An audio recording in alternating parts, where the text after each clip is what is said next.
Okay, I think we can make a start then. So welcome everyone to the Performance and Capacity stream. My name is Piara and I'm going to be chairing this session. We're very pleased to have Scott Chapman from Enterprise Performance Strategies, who's going to be presenting on workload management of DDF work. We're going to have some time towards the end to ask Scott any questions. So please do feel free to type your questions using the chat box. Or alternatively, if you prefer to ask your questions and speak, just let me know and I can unmute you. As with all of our sessions, we would appreciate if you could leave us some feedback at the end, and I'm going to put a link in the chat box so you can direct yourself there. It will only take 60 seconds. And I'm now going to hand it over to you, Scott, to start the presentation. All right, excellent. Thank you very much. As he said, I am Scott Chapman with Enterprise Performance Strategies, and here today talk to you about DDF and WLM management. If you don't know who Enterprise Performance Strategies are, we do ZOS performance, including Pivoter, our performance reporting tool. We do education and instruction, we do consulting, and of course we present at great forums like this around the world. Just a brief note that we do have ZOS performance workshops or classes available, including in March, I'm doing my essential ZOS performance tuning. So after this presentation, I should probably get back to looking at that class and preparing for that. And if you like what you see, know that the performance graphs you see in here come from our performance reporting product. And by the way, yes, Pivoter does have a free tier as well. So even if you can't afford anything, you should have something for your ZOS performance, and we can help you with that. Alrighty, so this is our agenda today. We're going to tell a little story of DB2 and DDF, and then we're going to tell a story about the traditional WLM options for managing DDF, and then we're going to talk about what has changed and the new limitations imposed when you have DDF high performance DBATs. So let's go ahead and jump into it. So this is the story of DB2 and DDF as illustrated by artificial intelligence. So in the beginning, there was DB2, and it was good, and all the systems wanted to move across the waters and access the data stored in the walled garden of the mainframe. And so the distributed data facility arose to allow the plebeians SQL to run in DB2, and all rejoiced, for they could access the holy data that was in DB2. Except for the performance analyst, who were distraught, for they could see that the DDF SQL ran within the DB2 dist address space and at the same priority as the address space, and they were much afraid. The guy certainly does look at least annoyed, if not afraid. I think I've worn that face, actually. And verily, it did happen that the plebeians wrote poor SQL, which ran at the same priority as the senator's SQL, and the senatorial SQL was delayed, thus angering the senators. And so the senators appealed to the emperor Maximus Virtuous Servetus and said, "The great empire depends on the timely execution of our most glorious and efficient SQL, and it must have a higher priority than the plebeian SQL, some of which bears the stench of automatic generation and runs overlong and consumes valuable resources at the expense of more deserving workloads." And so, hearing their complaint, the Emperor MVS, the 5-point-second of his name, decreed that there should be enclaves, and all distributed SQL would therefore run in enclaves, and in doing so be managed individually and separate from that dist address space. And so it came to be that the favored senator's SQL ran with great abandon and at a priority above the plebeian's SQL, and the stinky SQLs that had aged poorly ran behind the others, no longer delaying the most glorious and efficient SQL. And the senator's SQL ran in milliseconds, and the plebeian's SQL ran in seconds. And while Quiricus Maximus Festivus wasn't completely happy, his stinky SQL eventually finished, and the empire was at peace for over a quarter of a century. But was it the end? So I hope you enjoyed that brief foray into telling a tale. It gave me the opportunity to test out artificial intelligence and using it to illustrate such a story. The TLDR here is that, DDF SQL originates from a network connection, and it runs within enclaves, which allows that SQL, those SQL transactions to be individually managed, right? with the whole idea, again, that we want the important SQL that's important to our senators, if you will, to run at a higher priority than some of that other SQL that may run for a long time and may not be at the same importance to us. We want to separate those things out, as well as separating it out from the address space. Back in the early 90s when this came out, there was a white paper out there it was titled Preemptible SRBs, written by the great John Arway, edited, in fact, by a number of people, including my partner here at EPS, Peter Enrico. And basically, not to, again, overread too much to you, but he said the enclaves allow management of individual transactions flowing through an address space, something that simply has never been possible before. And since MVS is aware of and has access to each individual transaction, they can be classified individually, and most importantly, each transaction is subject to period switch. This means you can separate out those long-running CPU killers from the short requests in the same manner that most installations already employ to control batch by period level controls. It goes on to say each enclave is a single transaction, which starts when the enclave is created and ends when the enclave is deleted. And DDF creates this enclave for an incoming request when it detects the first SQL statement and deletes the enclave at SQL commit. Thus, the DDF enclave transaction consists of a single SQL commit scope. In other words, the DDF transaction is the same as the enclave, and the same as what WLM would consider a transaction. And so in WLM goal mode, of course, everybody's in goal mode today, but in the early 90s, that was the new thing, right? In WLM goal mode, all goal types are valid for enclaves. So clearly, this was a very important capability that they added, again, back in the early to mid 90s, that solved real problems of the day. And I would argue still solves real problems of today. So what do we mean when we say if things are multi-period? Well, for service classes with multiple periods, the work transitions as it consumes CPU. So not as time goes on, but as the transaction consumes work, as it consumes resources, it gets larger, if you will. That CPU counter increases. And when it reaches the limit for the particular period, it will transition to a new period. And each one of those periods has its own importance and goals. We often talk about WLM managing work at the service class level. The more accurate and correct answer or the statement is to say that it manages at the service class period level. And so the important part here is that we can have different importances and we can manage that work separately, such that, for example, when you have a very long running transaction that has consumed a lot of resources, we can make sure that that transaction perhaps does not run as quickly as transactions that are very short, and we're trying to get those transactions in and out very quickly. So that's the base background. Let's talk about managing the DDF work with WLM now. And the problem with DDF is it can be quite tricky, right? SQL transactions can be quite variable. They can range from a single trivial SQL statement to multiple SQL statements of indeterminate size, right? And it can be well controlled and well written SQL by very smart application programmers, or it could be random ad hoc SQL coming from business users who have really no clue about how database performance works. And it could access very little data from memory right out of the buffer pools, or it could be reading gigabytes of data from disk. And so it could run in milliseconds or seconds or hours, or worst case scenario, I came in on a Monday morning once and saw a DDF transaction that had literally been submitted late Friday afternoon and was still running from late Friday afternoon.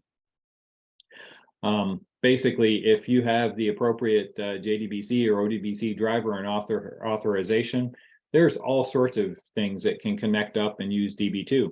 I had Microsoft Visio querying DB2 at one point. So there's all sorts of things that may suddenly appear on your DB2 systems. And note that some of this DDF work may be for online users, and some of it very well may be batch processes. And if you poorly manage the DDF work, not only may that cause problems for that DDF work, it can cause problems for other workloads on the system as well. Now, just as way of illustration, this is some real life data here. In this case, we have this particular DDF service class. This is DDF service class DDFP, perhaps production. And this is period 1 of that service class. And what we see here is the average response time for this work is, first of all, greatly exceeding its goal, right? It's down here in the low single-digit milliseconds for much of the day. So very, very quick turnaround on this particular work. You know, there are time periods in the early morning. There's individual time periods where, yeah, it gets up into the tens of milliseconds, but for the most part, it's down here in single-digit milliseconds during what I presume is a busier part of the day for it. Now, this is period 2 of DDF, and here it's averaging more like the single-digit seconds, right? So somewhere between 1 and 5 seconds for much of the day. Note that that's 1,000 times longer than the period 1 transactions. And then finally, here's period 3. And we can see for significant parts of the day, it's above 100 seconds, even during this, what we theorize might be the busier part of the online day. We see that the response time is between 50 and 100 seconds consistently. So in other words, the longest transactions in this DDF work maybe 100,000 times longer than the short transactions. That's a huge range, right? Now, if we look at the total number of transactions that have ended, the vast majority in this example ended in period 1. Notice that over the course of the day here, there was, I guess that's about 125 million DDF transactions. The vast majority of those were ending down there in that sub kind of single-digit millisecond range.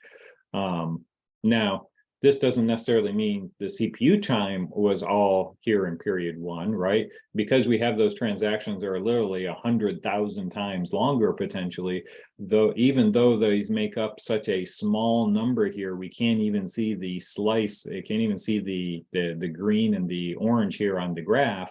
They may make up for more CPU of the CPU. And in fact, if we look at this by CPU time, what we see is that the period 1 transactions here really only make up, about 60% of the total CPU time. And a significant chunk of the CPU time here is really in those period 3 transactions. This is very common. And in fact, it's not uncommon for us to actually see period 3 taking more than half of the CPU time, the majority of the CPU time being in those longer running transactions. So sometimes I like to think of these multiple periods as having a well-behaved period down here in period 1, my safety period in period 2, basically things that, well, maybe they ran a little bit longer than the stuff that normally I expect to run very, very quickly, but you know, I have a safety valve there in case we have something that's runs just a little bit longer. And then sometimes refer to the third period as a penalty period. It's not to say that we're going to penalize those things necessarily. It just means that, you know, we think of those as the things that are going to be running longer. And in some cases, we do penalize those things because we really don't expect them to run long. If this is well-known work to us and we expect these transactions to complete in, say, under a second, you know, if something is consumed 10 seconds of CPU time, for example, maybe we want to age it down to the point of being at a very low importance and a very low dispatching priority. Now, at some point, it's common for people now to be yelling at me, no, you can't age DDF to low importance. Certainly don't put it in discretionary. And if that's you, I think you may love DB2 too much or possibly remember old problems too well. Usually the thought here is that, well, that work might hold over a lock or a latch. It might hold up more important work. And this is true also for batch jobs that use DB2. And batches often run at low importance or even discretionary. And note too, importances are relative. You can't judge an importance by its number without understanding the other work running at all importances. You know, you could have a system where all of your work is running at importance 4, and importance 4 at that point in time may in fact be the highest importance work in the system. Maybe there's not a whole lot of importance 2 or 3 work in the system at that given point in time when you're looking. So importances are relative to each other, and you can't just say, oh, importance 3 is bad or importance 4 is bad without understanding what else is running at the higher importances. But most importantly, the modern DB2 and WLM work together to promote work and resolve locking and latching. So we have things like chronic resource contention, which allows DB2 to signal that to WLM that specific work should be promoted to allow locks to be released. And we also have something called block workload promotion, which promotes any work that hasn't been able to get any CPU time in a specified period. And you can control this, of course, so that to try and help get that work pushed along just so it releases any locks or latches that it might hold. Note that this isn't because something holds a lock or a latch, it's just because it hasn't gotten any CPU time for some period of time. This is just an example here of a chart showing the promoted, the amount of time consumed, the amount of CPU seconds consumed while promoted. You'll notice this brown here is importance 3 DDF work. It's actually period 3 in this particular case. And we see that during these early morning hours, I guess it's not too early morning, but during these morning hours here, that DDF workload was being promoted for CRM. In other words, DB2 had said, hey, look, I need some help for this work because it's holding up something, and verily WLM promoted that work to help that along. You'll notice here too, we see it on the list here, even though the colors is so small that it's hard to see, but there was some discretionary work that was apparently promoted as well. This chart is just in here to say that for much of the day, there's relatively little work here in importance 4 and 5. So there's some room to spread the work out more as well across multiple importance levels to help give a better signal to WLM about the relative importance of the different workloads on the system. If everything is jammed up here in importance 1 and importance 2, there's not, it makes it harder for WLM to make a distinction about what's truly important here in these importance 1 and 2 workloads. So oftentimes when we're doing a WLM tuning and WLM reevaluating goals exercise, we'll find that there's advantages to starting to spread work out, because over time, everybody has said, hey, I'm a senator and my work is the most important work in the system. And so everything migrates up to importance 1 and 2, which really makes it difficult to effectively manage the system.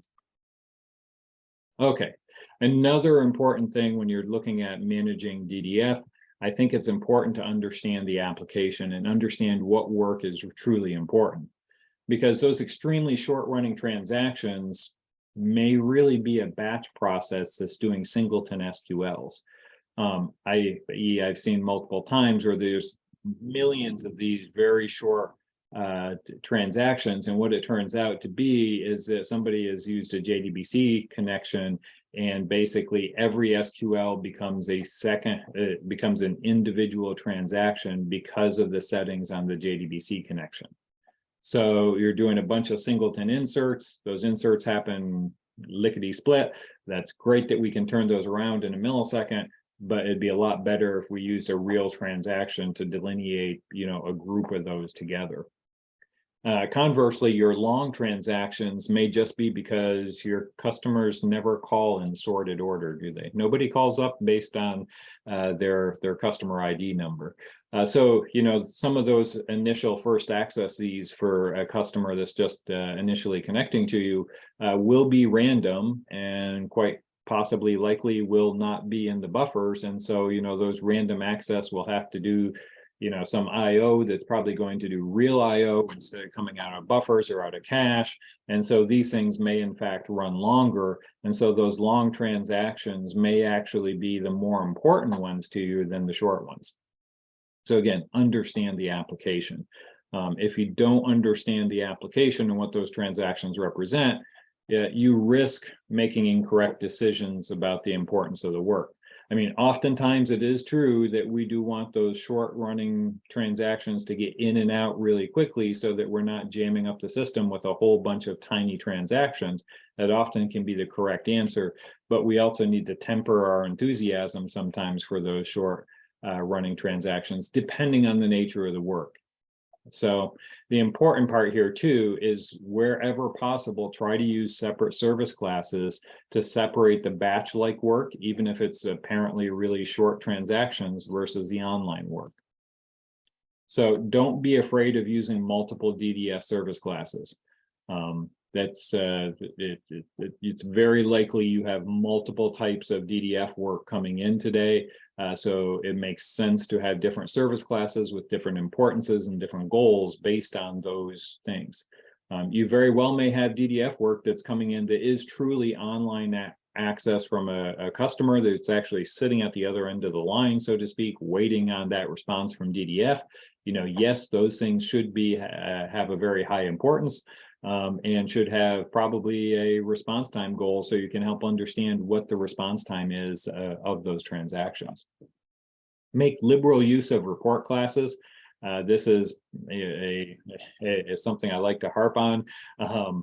You know, I like to have separate auth IDs by application wherever possible, because then I can separate that DDF work into separate report classes, and now my report classes align with my applications.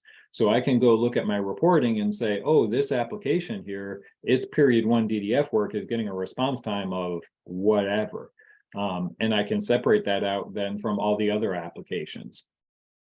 So now for things like QMF, where you may have a large number of ad hoc users, we may look to things like correlation IDs. And so we may lump all of QMF into its own report class, maybe even its own service class, just because we may not know what that QMF workload is, who those users are who are submitting semi-random SQL into my database. My recommendation is to treat your default DDF service class like badge, because the default generally for new work that you weren't expecting on the system probably should not be like my online users, right? This also helps catch those new DDF exploiters and get them classified correctly to a good report class, make sure they're using a good auth ID, stuff like that. You probably want to consider 2 to 3 period service classes, except for work that is well known and well behaved. Certainly, if you have that DDF work that is, and again, well controlled SQL, then a single period service class may make perfect sense and may be a good fit. In a lot of cases, we don't have that level of confidence in that SQL. And so in a lot of cases, 2 or 3 period service classes makes good sense. And oftentimes, especially for those ad hoc type queries, if they're coming from QMF and so forth, having a third period to be a penalty period makes perfect sense. And in general, we consider response time goals for the first 1 or 2 periods. Generally, much more so the first period than the second period, but overall, it makes it easier to describe, monitor, and relate to application performance. Response time goals are also easier to manage over time, because they're a more concrete type of goal than velocity. Lots of things in terms of system design, system changes, and so forth can influence the velocity calculations. So that was our previous recommendations. That's our history. And if that was all it was, then this would be a short presentation and I probably wouldn't be talking to you today. But unfortunately, things have changed. So what has changed? Well, there is now a new situation that if your DDF work is using high performance DBATs and you apply this particular APAR, which of course everybody will apply at some point in time, right? Then things change. What changes? Well, basically now your DDF transaction is not the same lifetime as the enclave. So now the WLM transaction is not equivalent to the DDF transaction. What does that effectively mean? Well, it means that you can no longer separate out those long-running CPU killers from the shorter ones.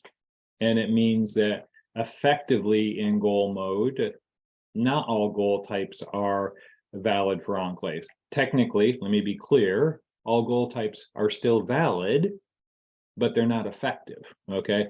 Just like we would not assign a response time goal to a started task service class, right? It would make no sense to say, oh, my STC medium for all my started task address spaces that run on the system, I'm going to give them a response time goal of, let's see, how long do those address spaces stay up?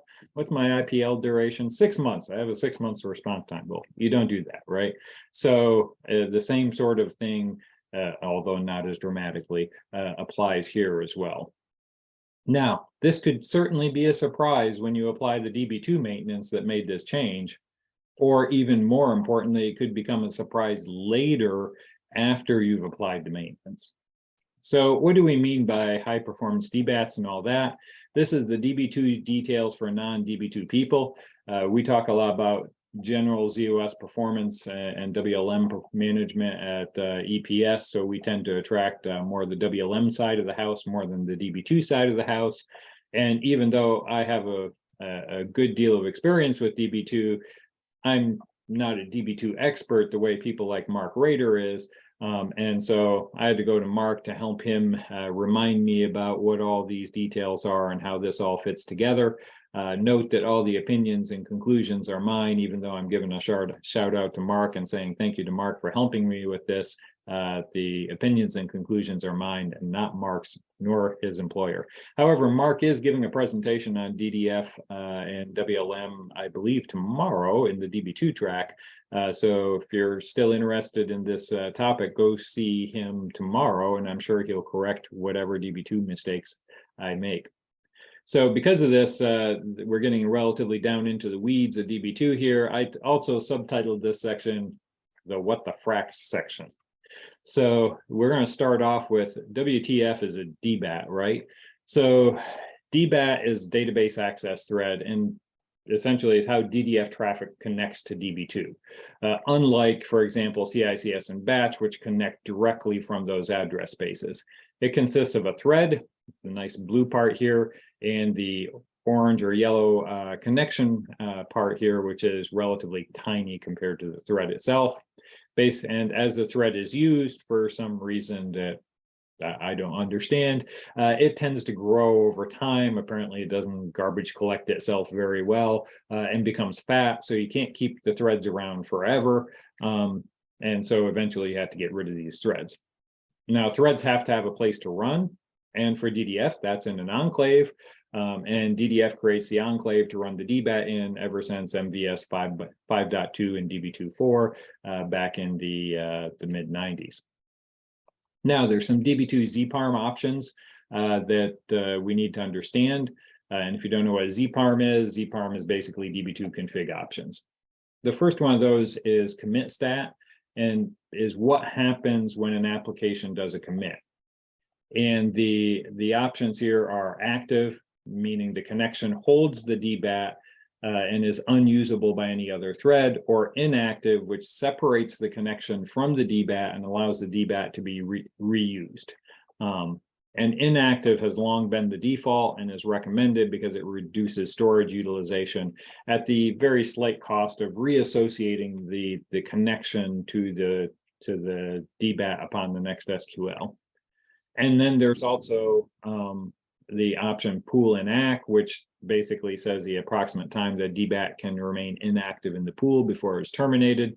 This defaults to 120 seconds, but the thread age is only checked periodically. So it seems like this is actually much longer being potentially 4 minutes instead of 2 minutes. Now, also very important is the bind options. The first bind option up here is release, and we can have either release commit or release deallocate. Release commit basically says when you take a commit, then release the locks and the resources that the application had held. There are some exceptions. You can read the exceptions here, but in general, basically think of it as a release commit in general releases the locks and resources at commit or rollback time. And then deallocate only releases those when the thread terminates. Kind of similarly, keep dynamic says keep dynamic SQL past your commit point so that DB2 doesn't have to re-prepare that SQL if it's reused and the thread stays associated with the account, with the connection although the accounting records are cut and the enclave is deleted. And no, which is the default and generally recommended, says basically re-prepare the dynamic SQL when it's reused. Now, if again, you're a WLM person, not so much a DB2 person, bind basically just means it's the process. It's not compiling the SQL, but it's basically the process of saying, hey, go figure out what the access path is for this SQL, determine how this SQL should actually execute inside of DB2. And then also notice that the package, the program and plan definitions down here too. Now, very, very important for us in terms of this discussion is a DDF option called package release. This is set by the modify DDF command, and the options can be bind opt or bind pool. My understanding bind pool is relatively rarely used, but basically is the same as bind opt for the purposes of this discussion, which is to say that if you have package release bind opt, then this allows for high performance DBATs or bind pool, whereas commit disables high performance DBAT. And if you do a display DDF DB2 command, you'll see right here your current DDF options down here in this example is package release commit, which means that on this DB2 subsystem, it's not going to use any high performance DBATs, which of course brings us to the question, what is a high performance DBAT? So the high performance DBATs allow some resources to be retained in the DBAT across multiple transactions executions, reducing the CPU overhead for subsequent transactions that access those same resources. And this is triggered by the thread calling a package that is bound with release deallocate, keep dynamic node, and commit stat inactive, and the DDF option package release bind opt is in effect. Okay, so all of these things means that then you get a high performance DBAT. Now, your DDF system packages are probably bound with release commit, but this can certainly change, and customers can change that themselves for sure. Now, it is possible for a thread to end up running in a different package than what it started with due to invoking a stored procedure or a user-defined function. So that package that was invoked by the application SQL, either because it called a UDF or a stored procedure, could have release deallocate, and that could cause a commit that was not on a high performance DBAT to suddenly become a high performance DBAT, even if the original package was release commit. So this gets to our WTF here, right? Can we say that again? You think your DDF is not using high performance DBATs, but an application programmer all of a sudden adds a call to a stored procedure or a user-defined function, and now that's bound with release deallocate, and that DBAT may become a high-performance DBAT now, and will remain so for the remainder of the SQL transactions that DBAT handles. So some of the WLM transactions are SQL transactions, some are not. I kind of felt like Saul here when I heard this, because now you're telling me an application change can change the way I have to manage, that has an impact on the WLM management of those transactions. This seems like a bad thing to me. It certainly seems like a scary thing to me. Now, as I was trying to figure this all out, I came up with these illustrations, these animations here, which hopefully will try and make things a little bit clearer to how these different scenarios play out. So here is the life and times of DBATs, connections, and enclaves. This is with commit stat active. This is not the default. This is not recommended. We have a new application that comes in, it selects something from the database. You'll notice we created the enclave to hold our DBAT here. We did an update to a table. Our enclave and thread is still here. We do a commit. When the commit happens, you'll notice the enclave and the thread is still here. The transaction is still running. From a WLM perspective, that transaction lasted for the duration of the application. Even though the DB2 transaction ended at commit time, the WLM transaction persisted for the length of the application. This is not the default. This is not recommended. And notice that the DB2 transaction was not the same as the WLM transaction. So you probably shouldn't use response time goals for this, because again, this enclave, this WLM transaction is going to last for the duration of the application, which, there may have been application logic running in here. There could have been all sorts of things, right, that makes this enclave last longer than the DB2 transaction. Now, you could potentially use multi-period goals here, though, because remember, transitioning between periods is not an elapsed time thing, it's a resource consumption thing. So you could potentially use multi-period goals here to degrade this work as it consumes more resources. So as those DB2 transactions consume more resources, consume more CPU, you could do that. That would be effective.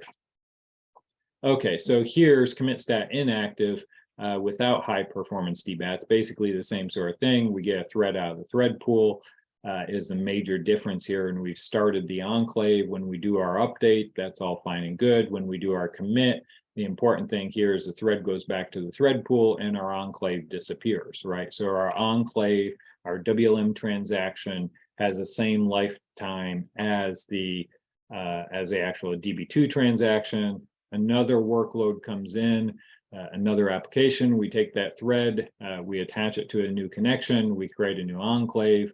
Again, very similarly, our enclave remains for the duration of the thread. You'll notice the thread got slightly larger here. We did our commit, the thread goes back to the thread pool. Again, that WLM transaction is the same as the DB2 transaction lifetime, and then eventually the application ends. In this case, you'll notice that the WLM transactions, again, were the same as the DB2 transactions. We can nicely use response time goals or velocity goals here. We could use multi-period goals, and we have a small number of DBATs that potentially support a large number of connections. And because they fatten up, those threads hang out for 200 uses or 120 seconds. Or there's some other triggers that trigger these threads to be destroyed, but basically the threads hang out for some number of executions. Note too, in DB2 version 13, that 200 uses actually goes to 500 uses. Presumably they've gotten better about making sure the threads don't fatten up as quickly, I guess.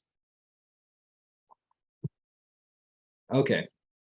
Now, what happens if you have commit stat inactive and you have high performance DBATs? And note in particular, this is before this IBM part here.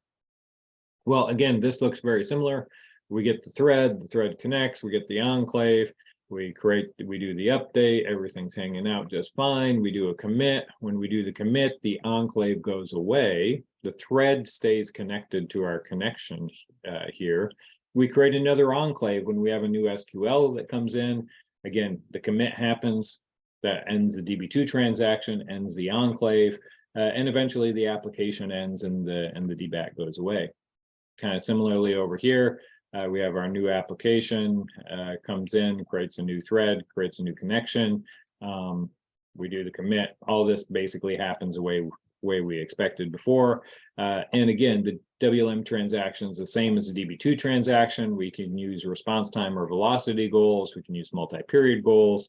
We may need more DBATs though, because if you noticed over here for application A, between our transactions, the thread was not returned to the thread pool. So by using high performance DBATs, the threads do potentially, are potentially retained by those connections longer, and so we may need more DBATs. There's storage implications and so forth to this potentially as well. And the threads are destroyed as previous, depending on their lifetime. Now, once we enable this new APAR, what happens is now the thread comes in, we create our enclave. This all looks the same, right? Everything's going along swimmingly well here until the commit, when you notice the enclave didn't go away. So now our DB2 transaction ended, our enclave is still running. Our application may be doing who knows what. It may be off doing its own business logic and whatever. Meanwhile, the enclave is still here. It is still its elapsed time is still increasing. It's not consuming any resources. It's not running anything in DB2, but it still exists. Eventually the update comes in, our thread grows, all that sort of thing. Our commit happens. Again, the DB2 transaction has ended. We had a new DB2 transaction with our update and our commit. The enclave was the same enclave that was used previously, though, and has not gone away.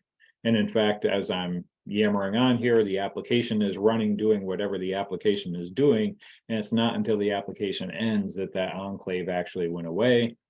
Again, we have very similar thing happening over here for application B. This is kind of a redundant point over here, I guess, but the point is that, again, there's this disconnect between the WLM transaction and the DB2 transaction. And so that WLM transaction, that enclave, may exist for up to 200, or with DB2 version 13, 500 individual SQL transactions. So you can no longer use a response time goal because you have no idea how long the response time is going to be. You have no idea how many DB2 transactions are going to be wrapped up in there. It may be 200, it may be something less. So realistically, the only thing you can use to manage this work is a velocity goals. And you can't use a multi-period goal very effectively either, right? Because we normally use those multi-period goals to say, oh, well, you have a long-running transaction. This transaction is running longer than expected, so let's age it down so that it's not running at the top of the heap and delaying other transactions that we want to get in and out really quickly.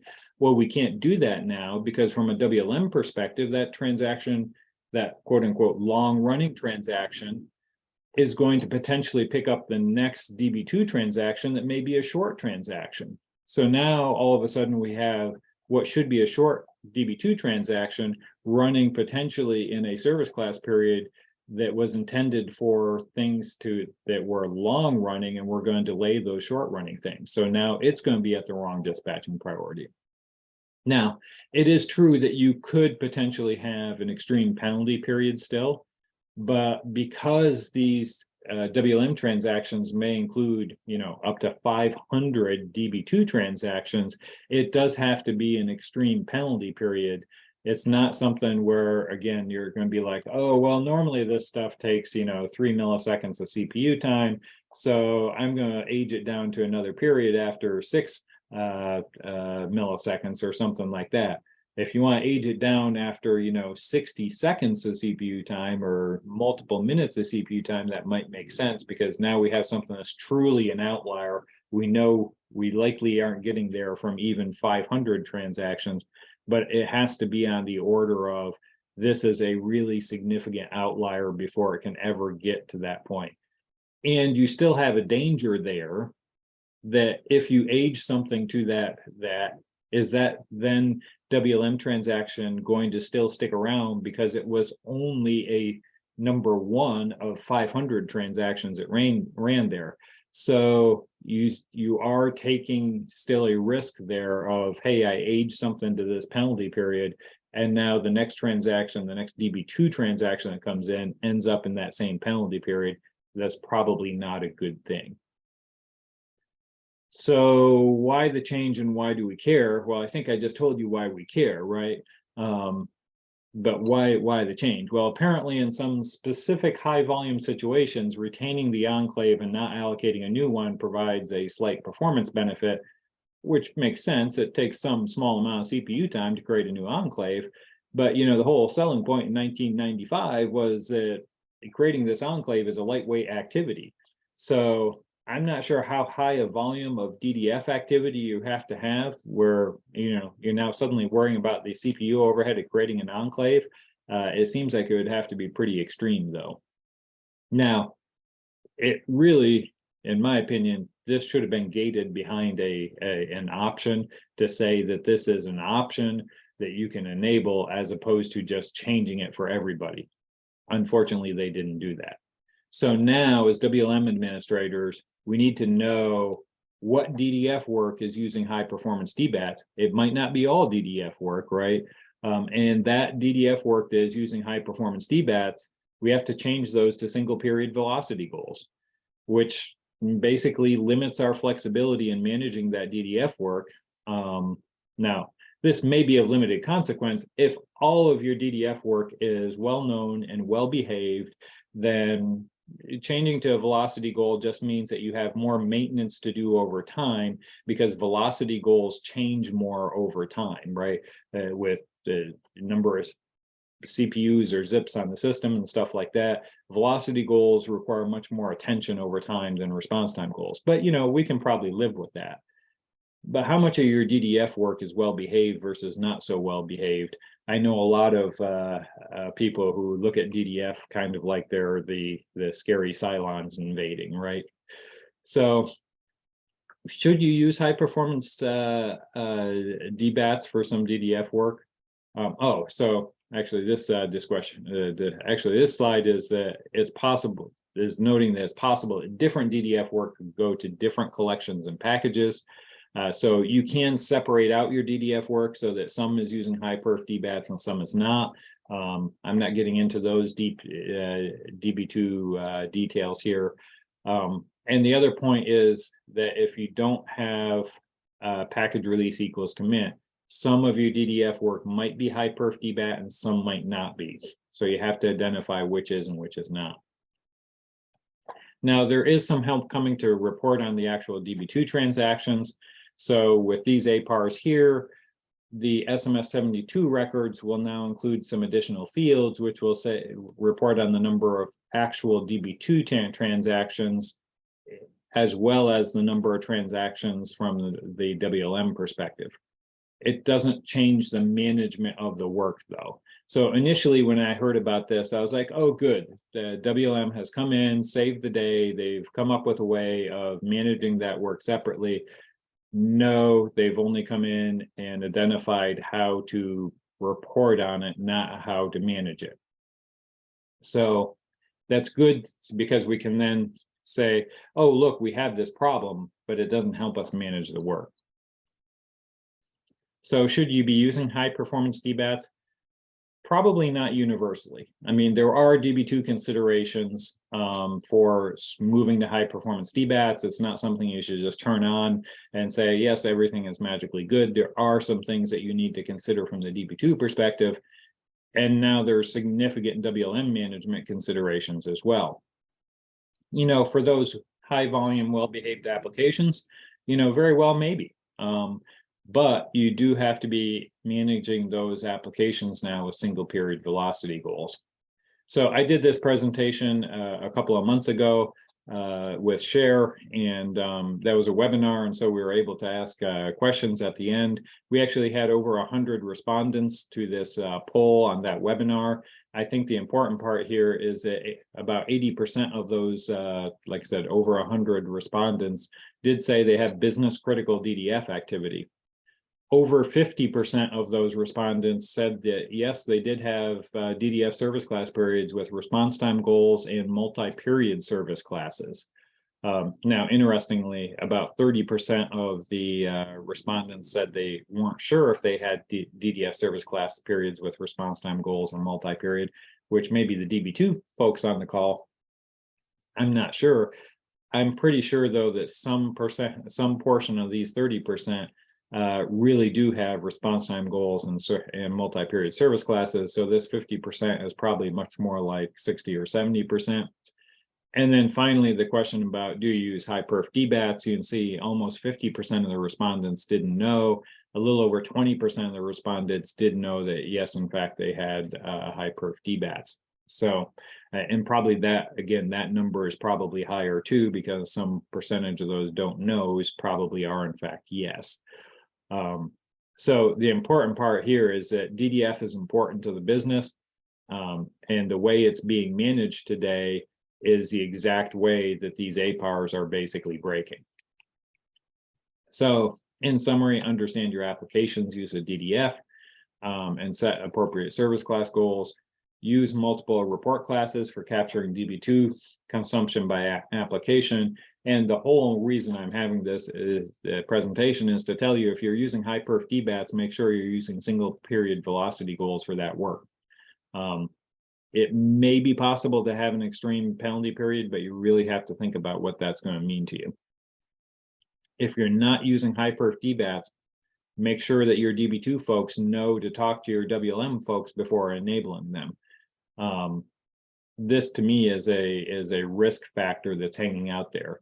You know, DB2 support and development really should avoid making these changes that break performance management, especially without an option to turn that off, because in my mind, this creates future risk. So it's great that the APAR has hold doc on it. I actually got a email from somebody just in the past month or so who said, hey, I'm about to apply maintenance and I saw this hold doc here that says this thing about high perf DBATs. What do you know about this? Or do you know about this? I'm like, oh yeah, I do know about this. Let me send you that presentation. And so, you know, it's like, oh, well, now we need to go figure out what we need to set the velocity goal for that subset of work. How do I do that? I looked at his data. Well, I'm like, well, you're using multiple period service classes. Those multiple periods are all getting different velocities today. So you're going to have to pick a velocity in and amongst those, guess, see how it works, and then go from there.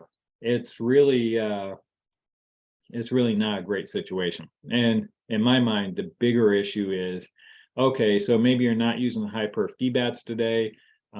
Maybe you have that option set, so you're not going to use it in the future, but somebody comes along in the future and says, hey, this looks like a good deal. Let's turn that on. And all of a sudden, your WLM management of your DDF goes into, it doesn't work effectively anymore. Now you're having problems with performance for your DDF work because WLM is not effectively managing the work. I guess from the DB2 support perspective, that call probably goes to WLM support and not DB2 support, so maybe they're happy, but in my mind, it's not a good customer-friendly approach here, and I'm extremely disappointed in DB2 that made this decision. So anyways, as I said, my opinions are mine and not reflective of anybody else's. It may have helped me here. Please submit your session feedback. This is session 8J. It looks like we don't have any questions coming into the chat. So either I explained this all extremely well, or maybe not. Martin mentions that he considers the maintenance inevitable. I absolutely agree with that. And do you know if DB2 specialists in general are being made aware of the implications of the maintenance with high performance DBATs? Well, there is definitely hold data on that particular APAR. So that, again, that's great that there's hold data to say, before you make this change, make sure that you make your WLM change. I'm worried about, again, it's not a problem today, but it becomes a problem next year when somebody decides to turn on high performance DBAT, or 3 years down the road or whatever. You know, certainly it's great that, you know, I presented this as a share webinar. It is nice for GSE to let me present it here today.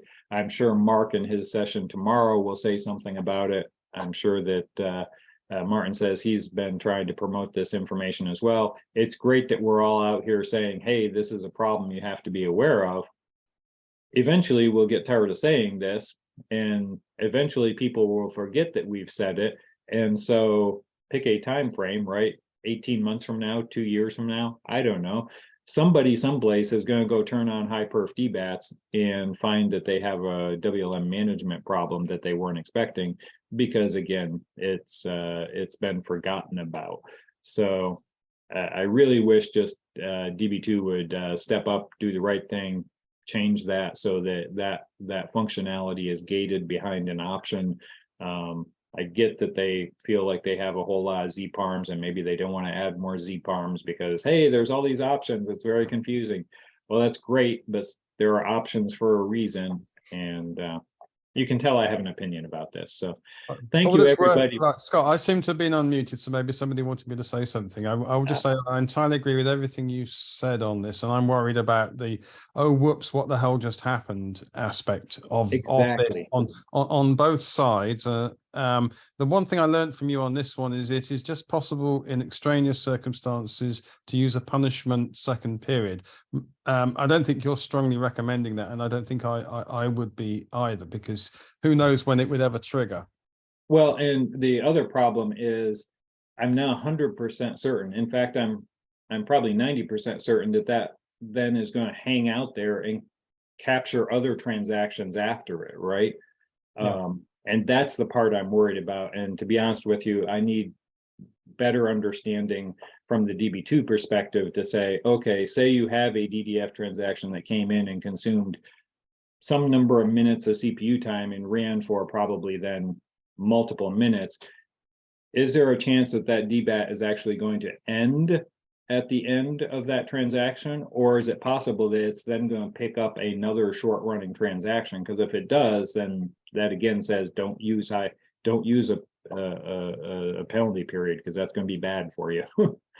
Right. By the way, I'm sorry I arrived late, but there's one thing I don't know if you mentioned, which is the new RMF. I did. Support. Yes. You didn't. You did or didn't? I did mention that. Okay, cool. Good. Because I think that's right. kind of important. Yes. It doesn't solve the management problem, but it does solve some of the reporting problem. Right. Okay, thank you. Thank you. Exactly.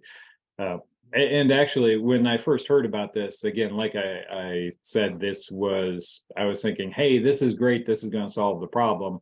I didn't realize it's just reporting. It does not solve the management problem. Right. There's one other thing I was going to mention to you, and again, sorry, I was inevitably delayed to getting here. Dave Betton pointed something out to me, which is actually you can calculate a velocity for a response time goal service class period, which might be a good starting point. I don't know if you mentioned that, or if that's... You certainly can do that. The problem is with like the one customer I mentioned, you will have multiple periods with multiple velocities, right? Yep. And now you're going down to a single period. So what velocity do you pick? Well, I think you probably weight them by transaction rate, but I also think most customers are almost everything ending in period one anyway. There are exceptions, and I think you've shown some. And the thing is, the behavior will change, right? This is the other thing. So just because you say today we're getting a velocity of whatever, the behavior will change. So yeah, that's a starting point. Yeah, so that you might miss this. I mean, yes, the vast majority of transactions here in this case finishing in period one, but only about 60% of the CPU time is in period one. Yeah. So those other transactions that are perhaps in period 2 and 3 probably have a considerably different velocity than the ones in period 1. And so even though they're a very small number, in this case, that very small number, still may be, thousands, tens of thousands, even of transactions, right? It's just small compared to 125 million over the course of the day. So, but those potentially have a very different velocity, and now we're forced to pick a velocity that probably, if it's working for the period 1 ones and as maybe a higher velocity than for the period 2 or 3 ones, and now all of a sudden those other transactions are being managed to that same velocity, it seems like there's the potential for getting some of this work up here, right? It might end up running at a dispatching priority above where it was running before. Yeah, so things will change. I mean, I think one of the key points here is expect to have to iterate on what your velocity goal might be, which I've learned the hard way in a customer the other day, may be a period of months, because their abilities to change things is incredibly slow, possibly correctly. I'm not being nasty about the customer, but the point is iteration is the name of the game here. It's a bit like what John was talking about yesterday about turning off IO priority management. The goal you start with, yes, you can calculate a starting goal, but expect to iterate. Yep, absolutely. We actually, for IO priority management, we do that exact thing. We have an exact chart that shows here it is with and without IO priority management. But regardless, whenever you make the changes happen, and it won't be exactly what you calculated before. Right. Yeah. Right. By the way, the DB2 manual on that one is not particularly helpful, because it just says velocity 90. with that, I know Michal from the SWAT teams here maybe he has some influence, but anyway, the point is, the velocity 90 is nice. I know who probably put that in there, but it doesn't help if you've just turned off higher priority management. Similarly, whatever it may say about DDF goals, won't be the whole story, unfortunately, because it can't be. But anyway, right. Thank you.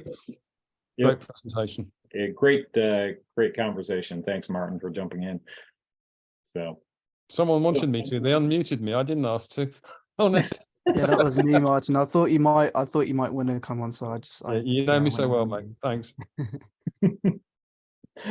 Alrighty, well, that brings us to the top of the hour. So that's great. I'll turn it back over to Piera, and we'll reiterate the point of please leave your session feedback. Sure. Thank you so much, Scott. I see that there's no more questions at the moment in the chat box, but I'm sure if anyone does have any questions in the future, they can contact you via your email address. Absolutely. And the presentation is uploaded. So absolutely. Thank you once again, Scott, and thank you everyone else for tuning in. Our next session is going to be in half an hour, and we'll have Peter and Rico presenting on that, and I think Martin's chairing that one. So, yep, look forward to seeing everyone there. Thank you very much. Thank you once again, Scott. Thank you. Bye-bye.